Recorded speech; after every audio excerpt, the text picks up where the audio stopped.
Morning everyone, it's Tuesday the 26th of May. It's Tuesday during half term, and what I'm going to do in this short video is just tell you about some of the arrangements that have come into place over the weekend from the government, and also some of the things we're doing here in the Academy to make sure that we're adhering to all the guidelines and making sure that everyone's safe. Okay.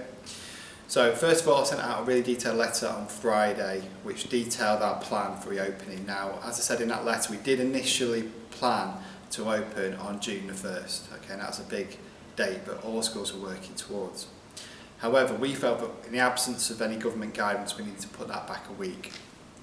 Well, on Bank Holiday Monday, secondary school guidance was released just yesterday.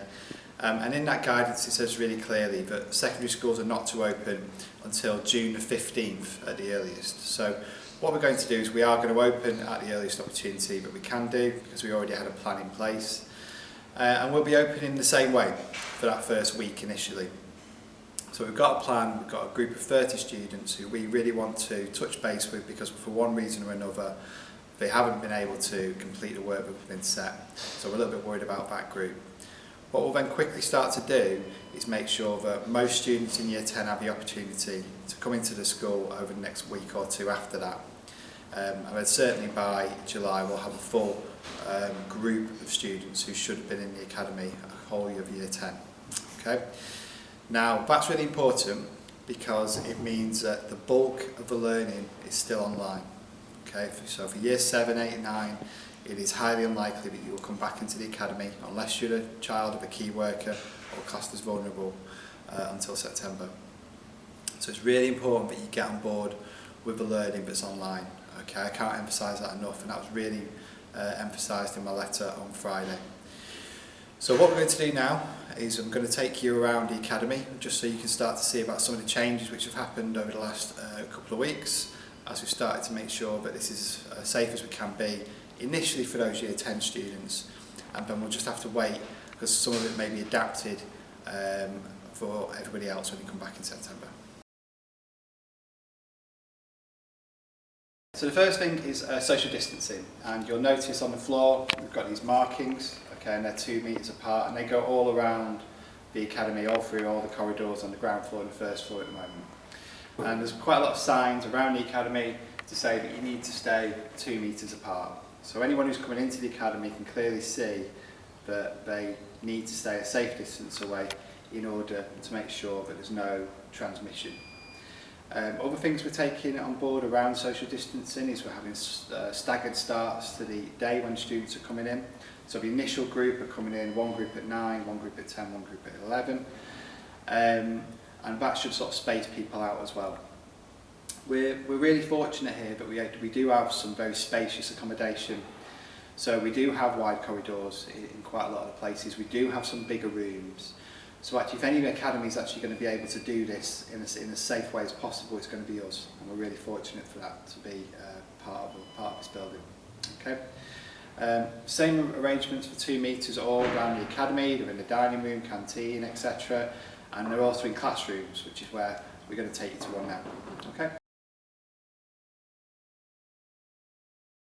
Okay, so we're in the library, and this is one of the rooms we're going to be initially using as a classroom. We're also going to be using Miss McDermott and Mr Moore's room because that's got the partition walls, and we're also going to be using one of the big science labs as well. So this room here is very big, obviously, because it's a library. We can fit 15, 16 students in here really easily, socially distanced, but we're only going to fit 10 in initially. So you can see the sort of distance we've got here between the desks. And also you can see that the teachers' area has been really clearly marked for 2 metre squares. So social distance is being adhered to. So this is really important because this is the place where you're going to be spending most of your time. So in our initial plan, we're just going to stay in one room in a sort of what we're calling a bubble. So that students who come in will have an English, Maths and a science teacher who just teaches them, and then that person will they won't rotate around the groups initially. Now that becomes a little bit more problematic when we start to talk about option subjects. So after that first week, some option teachers will then be delivering to these different bubbles. Okay, but the guidance allows that at the moment. Now, one of the key things that we want to do is make sure that our student and our staff member come into as few contacts with other people as possible. So we're going to rearrange the timetable to make sure that that's as sort of clear and as strict as we can do. Okay? So in addition to this, there's some other things that you'll notice about the classroom which is going to be different. So for example, you're going to have your own pencil case, which we're going to give you, and you're going to leave here. So it's only ever you that uses it. There's Chromebook trolley in each classroom over there. And you're going to have your own Chromebook, and that's what you're going to use. You're going to wipe it down every night. You're just going to leave it where it is. Okay? So we're going to have some other things that are general health and safety, things that are going on regularly, like hand washing on entrance to the academy and at regular intervals. You're only going to stay in one room. There's going to be a limited amount of social time. Initially there's going to be no social time, but as the school day gets longer, that will increase. And also you're going to have your own toilet block. So if you're in a library, you're going to be using the toilets in the sort of humanities outside the library. Okay? So all of these things are designed to keep you in place and make sure that actually we can come in, we can learn. There's a group of students that really need it. So we're going to come in and concentrate on them initially, then broaden it out from maybe Monday the 22nd. Okay, so finally we come to the sort of entrance and exit to the academy. So there will be clear markings. Initially we're going to use outside reception, but in time we're going to use the student entrance as normal. But we are going to sort of mark it out so we will be socially distanced as well. Very important when people come into the academy, they're washing their hands, they're using hand sanitizer and that kind of thing. Uniform's really important as well at this time, because at the moment we don't want to aid the transmission of the virus, and anything that can't be easily washed shouldn't be worn. So hence today I'm not wearing my usual suit and tie. I'm wearing just trousers and a shirt, and that's what the school uniform is going to be until the end of the academic year. We want you to just wear your school trousers, a school shirt and school shoes. Okay. We do need that to be a commitment for that to be regularly washed each night, or just change of clothes each night as well. Because what we don't want is people coming in the same clothes, because obviously the virus can stay in your clothes for a certain amount of time. So one of the things we need to make sure we're doing is coming into school and leaving school. Okay, now we're aware that some of our students live, very, very close and live within walking distance, and that's the bulk of our students. Actually, the bulk of our students live within a mile and a half of the academy.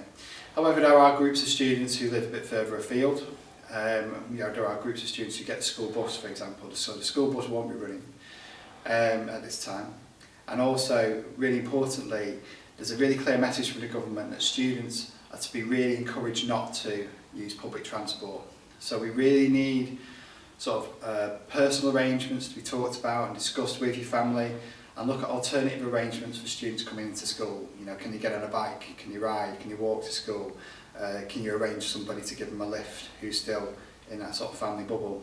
Okay, really, really important now, because that is a really big risk factor in terms of raising the transmission rate. Likewise, going home, we have staggered the start, so obviously there is a staggered end to the school as well, and so we're encouraging students as soon as they leave the academy just to go straight home, not to bunch into groups, and just to go straight home. Okay? So all in all, they're all the arrangements that we're putting into place here at the academy. We're working very, very hard. As I said, we've got key worker and vulnerable student provision still open through the holidays, as we did at Easter. We literally haven't stopped since the schools partially closed on March the 20th. And so bear in mind all of that. I do hope to see you soon, although I won't be principal after the 19th of June. So best of luck to you all, stay safe, and I hope to see you at some point in the future when this is all over. Take care.